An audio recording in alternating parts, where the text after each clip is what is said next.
देवा मला नीट कर, कारण तो शून्य अवस्थेमध्ये येतो त्या संकटाच्या द्वारे. मला संकटाच्या द्वारे जेवढे संकट तुमच्या जीवनात असतील तेवढे तुम्हाला येशू सारखे बनवतील. हालेलुया. बनवतील का नाही? तर तुम्ही म्हणता आम्ही तर येशूकडे आनंद घ्यायला आलो. आनंद देव देईल, पण पहिलं तुम्हाला तुमचा अंधकार काय आहे, तुमच्या जीवनातला अंधार जो आहे ते देवाला काढून टाकायचा आहे. आणि देवाला तुम्हाला प्रकाशासारखं ते झाकून मापाखाली ठेवलेलं, या पलंगाखाली लापून लावलेला दिवा नाही पाहिजे, तर डोंगरावर ठेवणारा, हालेलुया, तर दगडावर ठेवणारा, हालेलुया, उजेड पडावं तुमच्या जीवनातून असं देवाला बनवायचे. म्हणा हालेलुया. किती जणांना समजायचं? कसं व्हायचंय मग? त्या पलंगा खालचं व्हायचंय का त्या मापाखाली झाकून ठेवलेला व्हायचंय? या घरात लावला तर सगळ्या घरामध्ये उजेड पडावा असं व्हायचंय.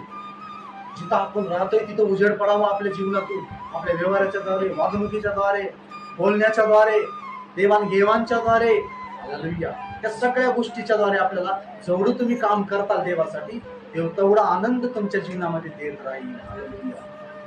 या म्हणजे